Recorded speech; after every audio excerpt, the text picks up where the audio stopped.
শুরুতেই জানিয়ে দেব আমাদের হাতে থাকা আজকের সর্বশেষ বাংলা আপডেট সংবাদ। চট্টগ্রামে আইনজীবী হত্যায় চন্দন দাস গ্রেপ্তার, পুলিশ বলেছে কিরিচ হাতে কুপিয়েছিলেন তিনি।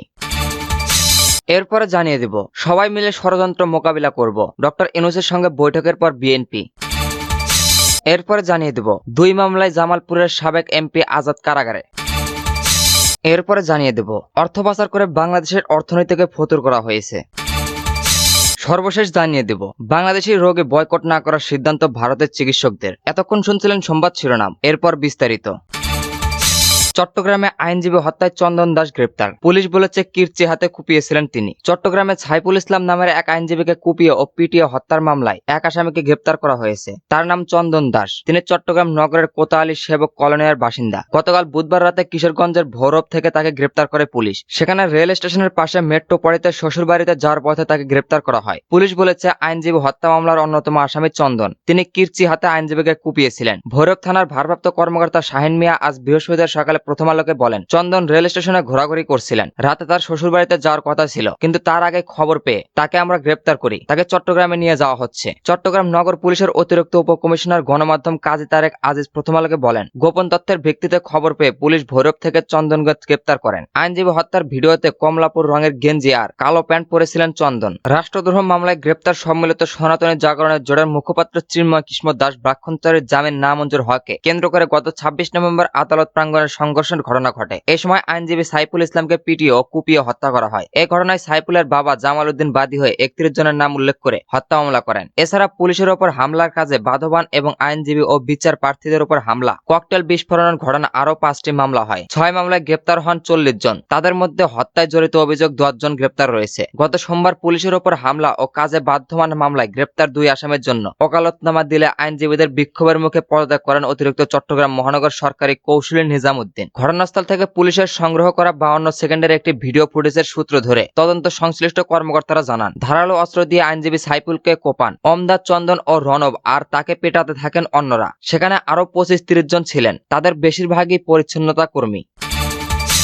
সবাই মিলে ষড়যন্ত্র মোকাবিলা করব, ডক্টর ইউনূসের সঙ্গে বৈঠকের পর বিএনপি। প্রধান উপদেষ্টা ডক্টর মোহাম্মদ ইউনূসের সঙ্গে বৈঠকের পর বিএনপির স্থায়ী কমিটির সদস্য খন্দকার মোশাররফ হোসেন সাংবাদিকদের বলেন, সবাই মিলে ষড়যন্ত্র মোকাবিলার কথা বলেছেন তারা। পাশাপাশি অতি দ্রুত সংস্কার করে তারা নির্বাচন দেওয়ার তাগিদ দিয়েছেন। জাতীয় ঐক্যের লক্ষ্যে আজ বুধবার সন্ধ্যায় রাজধানীর ফরেন সার্ভিস একাডেমিতে রাজনৈতিক দলগুলোর সঙ্গে বৈঠক করেন ডক্টর ইউনূস। বৈঠকে বিএনপির 5 সদস্যের প্রতিনিধি দল অংশ নেয়। বৈঠক থেকে বেরিয়ে বিএনপি নেতা খন্দকার মোশাররফ হোসেন সাংবাদিকদের বলেন, দেশের অস্তিত্ব রক্ষার জন্য রাজনৈতিক দলগুলোর কাছে সহযোগিতা চাইতেন প্রধান উপদেষ্টা। আলোচনা করছেন বৈঠকে বিএনপি সহ বিভিন্ন রাজনৈতিক দলের নেতারা উপস্থিত ছিলেন। বৈঠকে বাংলাদেশের অস্তিত্ব রক্ষার প্রশ্নে সবাই এক ধরনের মন্তব্য করেছেন বলে উল্লেখ করেন খন্দকার মোশাররফ। তিনি বলেন, এই ডিসেম্বরে আমরা বিজয় লাভ করেছি। লাখো শহীদের রক্তের বিনিময়ে স্বাধীনতা, সার্বভৌমত্ব রক্ষার জন্য, গণতন্ত্রের জন্য, অর্থনৈতিক মুক্তির জন্য এবং দেশের শান্তি শৃঙ্খলা রক্ষার জন্য। তিনি বলেন, পতিত সরকার বিদেশে গিয়ে দেশের বিরুদ্ধে ষড়যন্ত্র করে বিদেশে যেসব সেই পতিত সরকারকে সহযোগিতা করছে তাদের বিরুদ্ধে সবাই ঐক্যমত প্রকাশ করেছে। ষড়যন্ত্র হচ্ছে এবং বাংলাদেশের জনগণের মধ্যে বিভ্রান্ত সৃষ্টির অপচেষ্টা উল্লেখ করে খন্দকার মোশাররফ বলেন, জনগণ যেমনভাবে জুলাই আগস্টের ছাত্র জনতা গণ অভ্যুত্থানের মাধ্যমে ফ্যাসিস্ট সরকারকে বিদায় করেছে, তাদের সহযোগিতাকারী ও তাদের ষড়যন্ত্রকে যেভাবে সবাই মিলে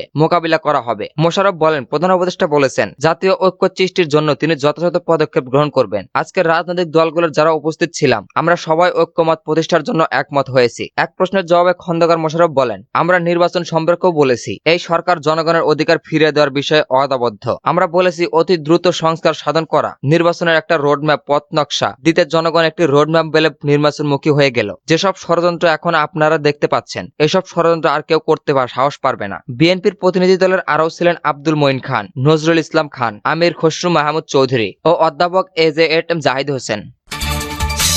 2 মামলায় জামালপুরের সাবেক এমপি আজাদ কারাগারে। জামালপুরে 2টি নাশকতা মামলায় সাবেক এমপি ও প্রধানমন্ত্রীর কার্যালয়ের সাবেক মুখ্য সচিব আবুল কালাম আজাদকে গ্রেপ্তার দেখে কারাগারে পাঠানো হয়েছে। বুধবার বিকালে আওয়ামী লীগ দলীয় সাবেক সংসদ সদস্য আবুল কালাম আজাদকে জামালপুর সব আওয়ামী আদালতে নেওয়া হলে এই আদেশ দেন বিচারক রুমানা আক্তার। রাষ্ট্রপক্ষের আইনজীবী পিপি অ্যাডভোকেট আনিসুজ্জামান জানান, গত 3 আগস্ট বৈষম্যবিরোধী ছাত্র আন্দোলনের বন্যার সাধারণত ছাত্র জনতার একটি মিছিল জামালপুর উচ্চ বিদ্যালয়ের মোড় অতিক্রম করার সময় আওয়ামী লীগ ও অঙ্গ সংগঠনের নেতাকর্মীরা দেশি বিদেশি অগ্নেয়াস্ত্র নিয়ে হামলা চালায় ও গুলি করে। এতে বেশ কয়েকজন শিক্ষার্থী আহত হন। এই ঘটনায় জেলা ছাত্র দলের সহসভাপতি সাজ্জাদ হোসেন সাগর গত 1 নভেম্বর জামালপুর সদর থানায় আবুল কালাম আজাদ সহ 10 জন আওয়ামী লীগ নেতার নামে ও অজ্ঞাত আরো 200 থেকে 300 জনের বিরুদ্ধে মামলা করেন। এছাড়াও 2022 সালের 12 ডিসেম্বর বিভিন্ন ঘটনার প্রতিবাদে গণমিছিল এবং বিক্ষোভ কর্মসূচি করে জেলা বিএনপি। বিক্ষোভ শেষে শহরের বকুলতলা মোড়ে পথসভা ও অবস্থান কর্মসূচি পালনকালে বিএনপির নেতাকর্মীদের উপর ককটেল নিক্ষেপ এবং শটগান দিয়ে গুলি চালায় আওয়ামী লীগের নেতাকর্মীরা। সেই ঘটনায় জামালপুর শহর বিএনপিকে সাবেক প্রচার সম্পাদক শেখ ফরিদ মামুন গত 18 নভেম্বর জামালপুর সদর থানায় সাবেক সংসদ সদস্য আবুল কালাম আজাদ সহ 16 জনের নাম ও অজ্ঞাত আরো 2 শতাধিক নেতাকর্মীদের আসামি করে মামলা করেন। এই মামলা দুটিতে আবুল কালাম আজাদকে গ্রেপ্তার দেখিয়ে কারাগারে পাঠানোর আদেশ দেন আদালত। পরবর্তীতে ধার্য তারিখে তার জামিন ও রিমান্ড শুনানি অনুষ্ঠিত হবে। আসামি পক্ষের আইনজীবী অ্যাডভোকেট আমান্নাউল্লাহ আকাশ বলেন, আসামির জামিনের জন্য আবেদন করলে আদালত তা গ্রহণ করবে এবং পরবর্তী তারিখে জামিন শুনানির আদেশ দেন। ঘটনার সঙ্গে আসামির কোনো সংশ্লিষ্টতা নেই, তিনি ওই সময় জামালপুরে ছিলেন না। উল্লেখ, গত 5 অক্টোবর সাবেক সংসদ সদস্য ও প্রধানমন্ত্রীর কার্যালয়ের সাবেক মুখ্য সচিব আবুল কালাম আজাদকে রাজধানীর ধানমন্ডি থেকে গ্রেপ্তার করে ঢাকা মহানগর গোয়েন্দা পুলিশ। এরপর থেকে তিনি কারাগারে ছিলেন। বুধবার বিকেল 2টায় নাশকতা মামলায় তাকে জামালপুর আদালতে আনা হয়। বিগত দ্বাদশ জাতীয় সংসদ নির্বাচনে জামালপুর সদর আসন থেকে আওয়ামী লীগ দলীয় প্রার্থী হয়ে প্রথমবারের মতো সংসদ সদস্য নির্বাচিত হন আবুল কালাম আজাদ। অর্থ পাচার করে বাংলাদেশের অর্থনীতিকে ফতুর করা হয়েছে। বাংলাদেশ ব্যাংকের গভর্নর আহসান এইচ মনসুরের হিসাবে শেখ হাসিনার গত 15 বছরের শাসনামলে কেবল বাংলাদেশের আর্থিক খাত থেকেই 17 বিলিয়ন বা 1700 কোটি ডলারের সমপরিমাণ অর্থ পাচার হয়েছে। তবে অন্য অর্থনীতিদের হিসাবে শেখ হাসিনার শাসনামলে বাংলাদেশ থেকে যে পরিমাণ অর্থ পাচার হয়েছে তা 30 বিলিয়ন বা 3000 কোটি ডলারের বেশি হতে পারে। নিউ ইয়র্ক টাইমসে প্রকাশিত এক প্রতিবেদনে বলা হয়েছে, পাচার হওয়া টাকার প্রকৃত পরিমাণ কেউ নিশ্চিত করতে বলতে পারছে না। বিভিন্ন ধরনের আর্থিক হিসাব করে আহসান মনসুর বলেন, শেখ হাসিনার শাসনামলে তার সহযোগীরা বাংলাদেশ ব্যাংক খাত থেকে যে পরিমাণ অর্থ লুট করেছে তা কার্যত পৃথিবীর আর্থিক ইতিহাসে সর্বোচ্চ। এতে বাংলাদেশের অর্থনীতির অপূরণীয় ক্ষতি হয়েছে।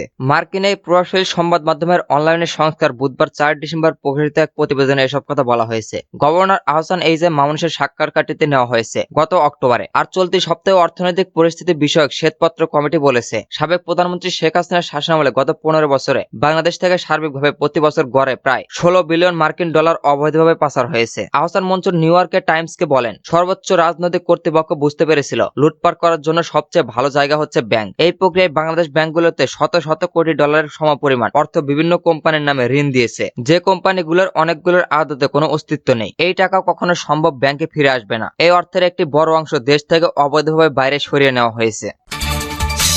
বাংলাদেশি রোগী বয়কট না করার সিদ্ধান্ত ভারতের চিকিৎসকদের। ভারতের চিকিৎসা নিতে আসা বাংলাদেশি রোগীদের বয়কট না করার সিদ্ধান্ত ঘোষণা করেছেন দেশটির চিকিৎসকদের সংগঠন ইন্ডিয়ান মেডিকেল অ্যাসোসিয়েশন আইএম। একই সঙ্গে দুই দেশের ব্যবসায় যাতে কোনো ধরনের লোকসান না হয় সে বিষয়ে অনুরোধ করেছেন পশ্চিমবঙ্গের ব্যবসায়ীদের সংগঠন বেঙ্গল চেম্বার অব কমার্স। বুধবার 4 ডিসেম্বর সংবাদ সম্মেলনে এই ঘোষণা দেন পশ্চিমবঙ্গের আইএম এর 2 সদস্য ও চিকিৎসক এন কাঞ্জিলাস ও কৌশিক চৌধুরী। একই দিনে বেঙ্গল চেম্বার অব কমার্সের সদস্য অনির্বাণ গুপ্ত কোনো ধরনের লোকসান না হয় সে বিষয়ে অনুরোধ করেছেন। চিকিৎসকদের আরো মানবিক হওয়ার জন্য অনুরোধ করে এই 2 চিকিৎসক বলেন, কোনোভাবেই ভারতে আসা বাংলাদেশি রোগীদের চিকিৎসা বন্ধ করা যাবে না। এছাড়া রোগীদের কোনোভাবেই হয়রানি করা যাবে না। বাংলাদেশি রোগীদের চিকিৎসা দিতেই হবে। অচিরেই এই সমস্যা কেটে যাবে মন্তব্য করে এই কাঞ্জালিক ও কৌশিক চৌধুরী বলেন, চলমান অস্থিরতায় যেমন বাংলাদেশি রোগীরা সমস্যায় পড়েছেন তেমনি আর্থিক ক্ষতির সম্মুখীন হচ্ছে ভারতের মেডিকেল ট্যুরিজম। বাংলাদেশি রোগীদের জন্য দ্রুত হেল্পলাইন চালুর ঘোষণা দিয়ে তারা জানান, ওই নাম্বারে রোগীরা ফোন দিলে চিকিৎসা সংক্রান্ত সব ধরনের সাহায্য পাবেন। তবে রাজনীতির ঊর্ধ্বে উঠে 2 দেশকে কূটনৈতিক সম্পর্কে মজবুত ও মধুর করতে এগিয়ে আসতে হবে বলে মন্তব্য করেন তারা। অপরদিকে বুধবার 4 ডিসেম্বর সাম্প্রতিক পরিস্থিতিতে ভারত বাংলাদেশের ব্যবসাতেও প্রভাব